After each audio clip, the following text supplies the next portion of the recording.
Муса пайгамбардын окуясы бар. Муса алейхисаламдын айылында бир чал кемпир жашаган экен. Ал чал кемпир өтө кедейликте жашап, күйөөсү ошо чалы токойго барат, отун терип келет, отунду алып келишип, сатышып, ошо менен тирүүлүк кылып, араң күнүмдүк наныга эле оокатын эле күнүмдүк оокатыга, тамак ашыга акча чыгат экен. Ошондой жашап күндөрдүн биринде аялы кемпири чалына айтып, күйөөсүнө айтып, Муса пайгамбар ушул Кудай менен сүйлөшө алат, ошого барып айтыңыз, бизге байлык берсин, акча берсин, динар, дирхам, евро, доллар айтар, неси болсо да алтын берсин. Барып айтыңыз дейт экен. Анан бул дагы Муса пайгамбарга барып, ушундай болор нерсесин айтып, мага ушундай алтын бериңиз, күмүш бериңиз, биз кедейликтен тазадык дейт экен. Муса пайгамбар дагы макул болуп жаратканга жалбарып, Аллахым, сен өзүң билесиң, ушул чал кемпирди мага келди, арызданды, доомат кылды. Аларга алтын бер, байлык бер, бийлик бер, башка бер дегенде, Аллах Таала Муса пайгамбарга алар абалына шүгүр кылсын, алар эң бактылуу дейт да.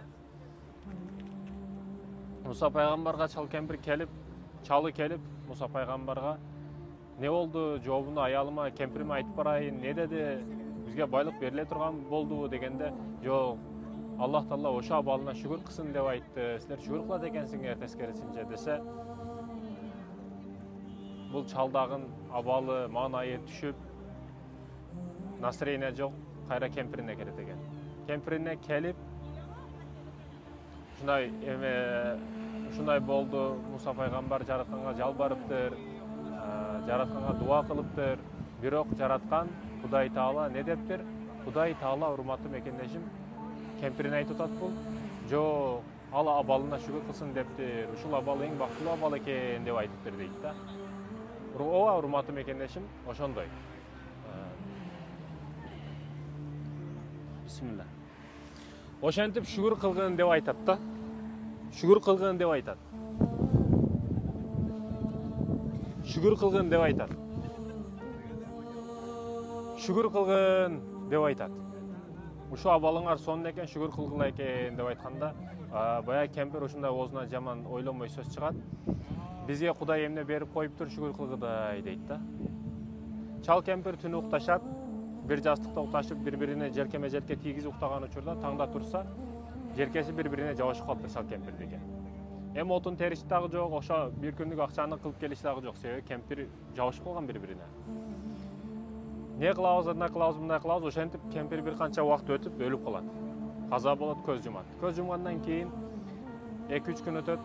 Эми күн ыстык, ал учурда өтө ыстык. Айылдаштар, ошол кону кошуналары, башкалары жыйылып келишип, сен бу айылдан тез-тез чыгып кетпесең, жоголуп кетпесең, кемпириңе, өлгөн кемпириңе коюп, сени дагы тирүүлөй көмөбүз дейт да. Көмөбүз деген учурда бул дагы коркуп калды, чочуп калды, эптеп, акыркы күчтөрүн чогултуп, ошо айылдан чыгып эле, Аллахым өзүңө чексиз шүгүр, ушу бут колумду сонун кылып жаратыпсың. Ушу бут колго күч бердиң, мен чыгып кеттим, болбосо азыр тирүүлөй көмүлөт элем. Дегенде аялы үзүлүп түшөт желкесинен. Шүгүр кылат, урматтуу мекендешим. Биз шүгүр кылышыбыз керек. Бүгүн ден соолугубуз бар, өзүбүз мынтип кенен келип алып суу ичип атабыз, кенен басып атабыз, эки жака ойноп атабыз, күлүп атабыз, айтор баарына шүгүр кылышыбыз керек. Бүгүн биз өзүбүздө жок нерсени эле көрүп, налый бербестен, бар нерсеге шүгүр кылалы, биринчи урматтуу мекендешим. Бар жогуң болуп туруп, дагы Кудайга налыганга уялбайсың, урматтуу мекендешим. Ден соолугуң бар, баарына шүгүр кыл.